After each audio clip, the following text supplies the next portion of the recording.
from Louisville Public Media. Support comes from LearningRx, one-on-one brain trainers. LearningRx has worked with over 100,000 kids and adults to strengthen cognitive skills and improve learning, reading, attention, and memory. Details at learningrx.com. Support for this podcast comes from KTC Building, seamlessly blending the classic character of older structures with 21st century amenities and technologies. Residential and commercial remodeling projects of any size.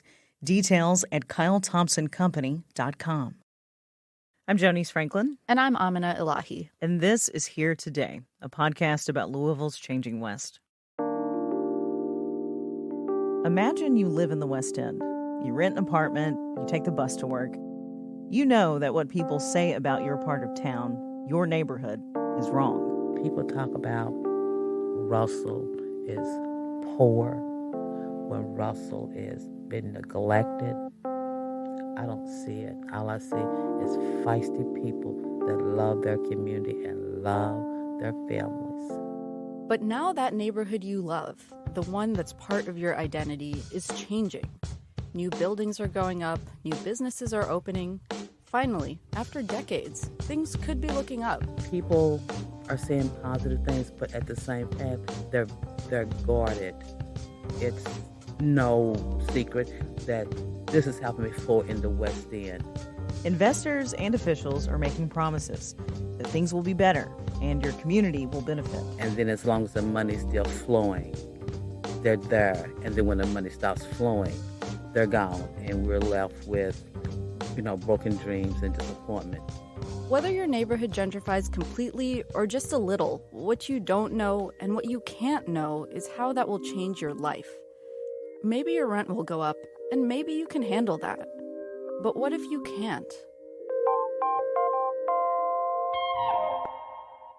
As we learned a couple episodes ago, the mayor and the city don't have a plan to prevent displacement in West Louisville. So it seems inevitable that at least some gentrification is coming. It's just a matter of how extreme it'll be. James Fraser is a researcher who works on urban development and housing policy. He studied gentrification in other cities in our region, including in the Over-the-Rhine neighborhood in Cincinnati. That neighborhood, for the large majority of the second half of the 20th century, was predominantly African-American, like over 90%. And now the city government and the corporate headquarters of Procter & Gamble, Macy's, Kroger, and Duke Energy have all pooled hundreds of millions of dollars to redevelop that neighborhood that the last mayor called an urban playground. He's also studied gentrification in North and East Nashville. He lives in East Nashville now. We have most African-American families living or having lived in North Nashville and in parts of near South Nashville. And now what we see is major reinvestment by the development community and the city, who provides them incentives to build housing products that no one in those neighborhoods could truly afford. He says Black people who used to live in these areas have moved to the outskirts of town, which causes a range of issues for people, like access to health care, access to the social services they might have used, access to their jobs and transportation. Gentrification goes well beyond being displaced from housing. It actually affects almost every aspect of someone's life, including children, because then they have to switch schools. It's more difficult for them to get situated and be successful. So this gentrification question is really important because it refers to a lot of domains of life, not just housing. He says the Cleveland Park neighborhood in Nashville had a neighborhood association that was completely Black. One of my good friends and colleagues, his family lived there for over 100 years during the Reconstruction. And he was the head of the neighborhood association. But many people decided they were going to form a new neighborhood association.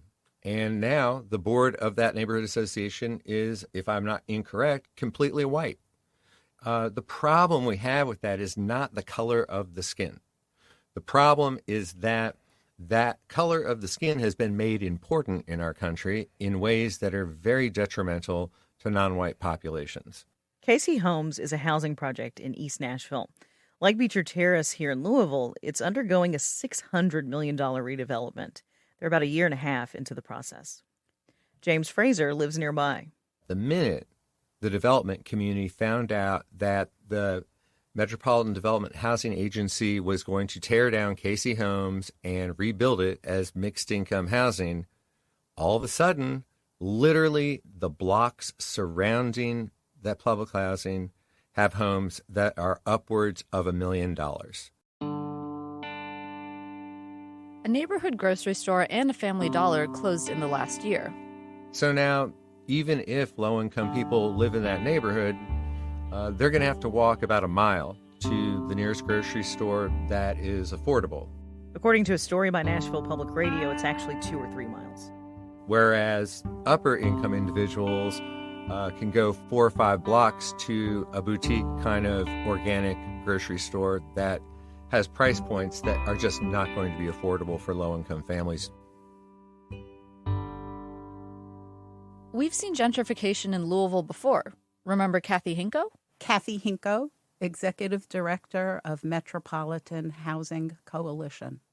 Kathy lives in the Clifton neighborhood. And so I have seen it gone from really working class housing with not that many amenities to it's a hot place that's very expensive.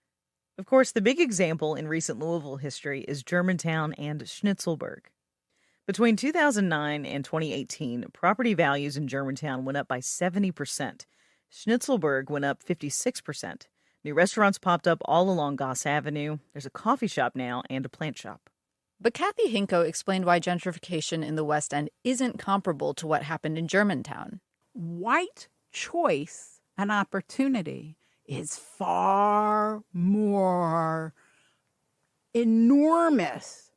And now we're talking about the very few geographies in which we have permitted Black people to live. And if people think that's a radical statement, they have only to look at the map of where people live to know that's no accident. That is intention. And if you are low income and Black, you are more segregated and you have even fewer choices. Whereas if you're white and low income, I'm not saying life's a breeze, but you have a lot more choice. Because the population of West Louisville is mostly Black, they just face challenges other populations don't. There's a disadvantage that Black people bring to the economic landscape. That's Dr. Nat Irvin from the University of Louisville College of Business. There's the Black tax that goes with the experience of being Black. Everybody in America knows that. We sat down with Dr. Irvin to learn more about what people mean by the Black tax. When you come into the economic and legal experience of being Black in America, whether that includes your interaction with police, interactions with the employment opportunities, whatever it is, there is a tax that goes with that. That's one aspect of the Black tax. The other is that the expectation that people who do make it out, you're expected to take care of those who didn't make it out. That's another way of thinking about the Black tax. But it is definitely real. But that's, to your point about kind of helping your family, you have talked about that too. Yeah, I've talked about that in my own family, and it's something that is not really spoken about. Sure, but you know better. Oh, absolutely. Absolutely. What do you mean? You're the one who's made it, and you're the one who should help the rest of us.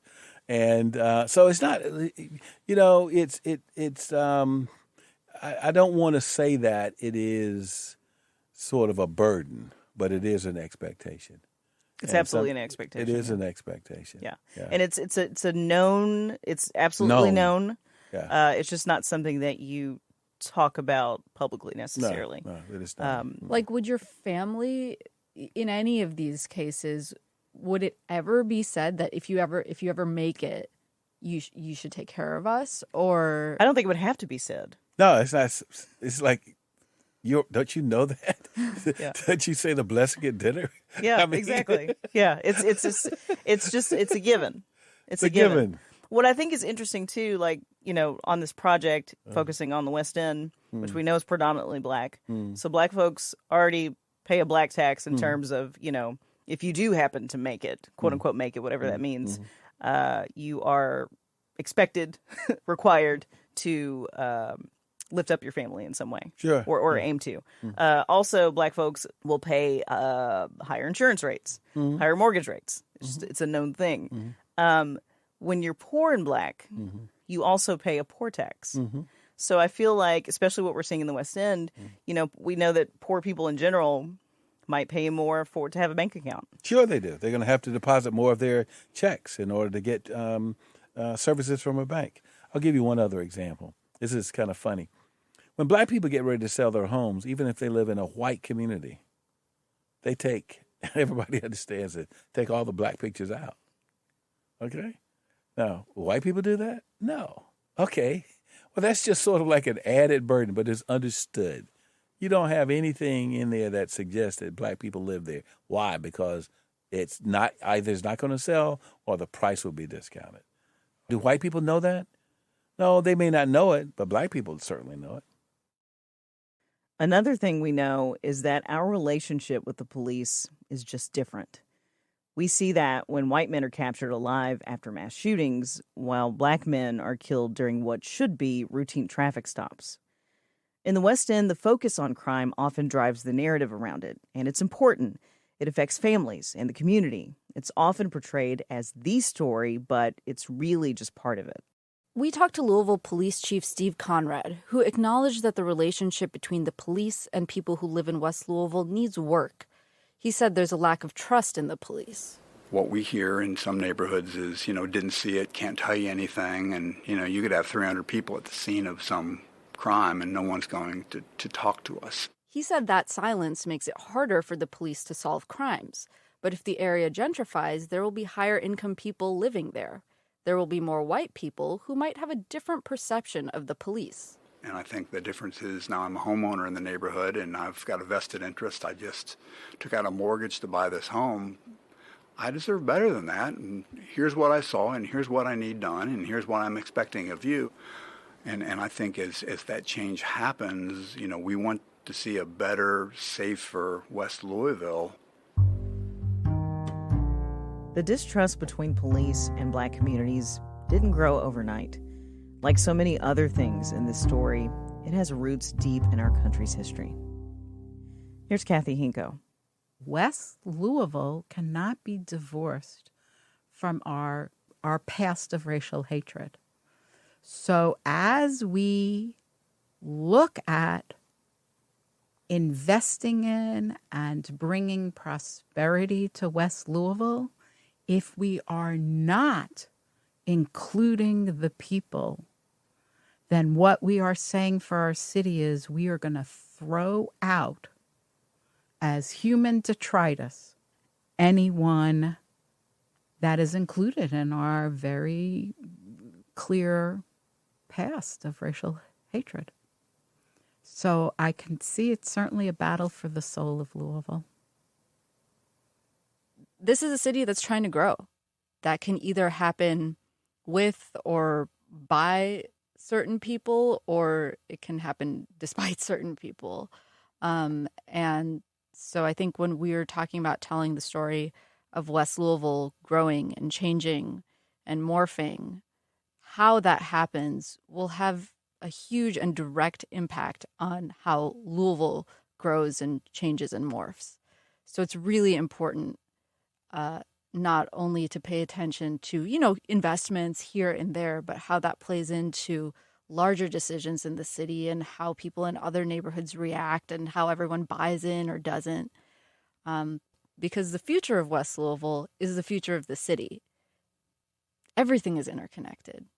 The big problem is that there's so much still that's uncertain. We don't know what's going to happen. Right. This is our last official episode, and there are still a lot of things we don't know. And it's that tension that we've talked about of wanting the progress and worrying about how it's going to play out. And given how uncertain things are, Passport's headquarters is just total standstill at this moment. Other projects are under construction, but, it's not done until it's done. And then, as we've discussed, of course, the impact on on property values and taxes and things like that. These are all big things that we don't know how they're going to turn out.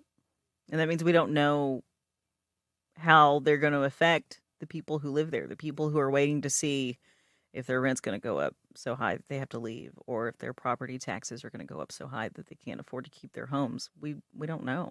They don't know. Plus, on top of all of that, the sort of murmurs about a global recession are starting to become a little more frequent, a little more concrete. And so we have to think as well about how all of this fits into that context, because we know, during the Great Recession that it was neighborhoods in West Louisville that had some of the hardest time rebounding. So how does that work when you have all this money going in? Does it impact the projects? Does it slow them down? Does it stop them? I mean, I don't know. But I think, as we've discussed, we know what to pay attention to. It's been interesting going through this process of making Here Today, because there are people that are very excited about what's happening in the West End. And I think it is exciting, right? Like, there's things are happening in West Louisville that have not happened in a very long time. Yeah. Actually, money being, pumped into West Louisville. It's a lot of money at once. And I just can't, even when people are excited and they're excited for the track and field complex, or they're excited for a YMCA, they're excited to see what New Beecher looks like. I just can't help but worry about the people there. And that's what's been on my mind this whole time, is how is this going to affect the most vulnerable people who live in our city? My name is Jackie Floyd.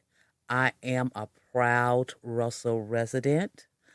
I am a mother of 5 and a proud grandmother of 12 and a great-grandmother of 4. Jackie Floyd loves her neighborhood. You can feel it when she talks about it. Russell is, to me, it's like a beautiful place. I love the people. I love walking through the community because everybody speaks to you. I call myself a senior citizen now, so they respect the gray hairs in my head. I'll say, hello, how are you doing? And they'll say, I'm doing just fine, Miss Jackie. How are you doing? Jackie's the person her neighbors go to when they have trouble or questions about something that's going on in the neighborhood. When I go anywhere with my children, especially my grandson, Kroger's. Miss Jackie, that's what my grandkids call me. Miss Jackie, we're going into Kroger's. We're going to get food. Do not talk about Russell. Do not talk to anybody. So when I go into Kroger's on 28th Street, people saying, hi, Jack, how you doing, blah, blah. I'm going, stuff like that. He said, oh, okay, start talking about Russell. So I'm friendly, okay? Do you know anyone who's been priced out of Russell? I don't know. No, it has not come to me that somebody's been priced out of Russell. But if you check back with me in December when I go to sign my lease, I might be the first one I know about, okay? What are you concerned about? I am concerned about my rent going up. And it just, when you live in a rental unit, rent goes up. But I am concerned about it might go up in December when I renew my lease. $90 a month will be the difference between whether Jackie stays in her neighborhood or moves away. My daughter lives out in St. Matthews. She walks out of her apartment complex, and there she can go to Whole Foods. She can go shopping. She can go to the movie theater. Jackie knows she could find a place somewhere else in town, but it wouldn't be the same.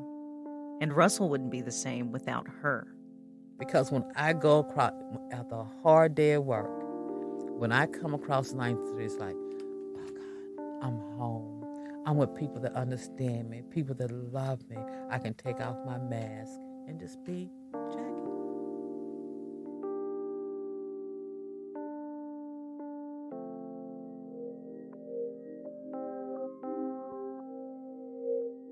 Here Today is produced and reported by Amina Elahi, Laura Ellis, Jonice Franklin, and Kaylin Jackson. Our theme song was composed by Kojin Tashiro. Website and data reporting by Alexandra Kanik.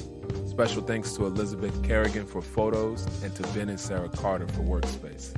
You can support Here Today by clicking the link in our show notes and making a one-time donation. You can learn more about the show and follow news and events in the West End at HereTodayPodcast.org. From Louisville Public Media.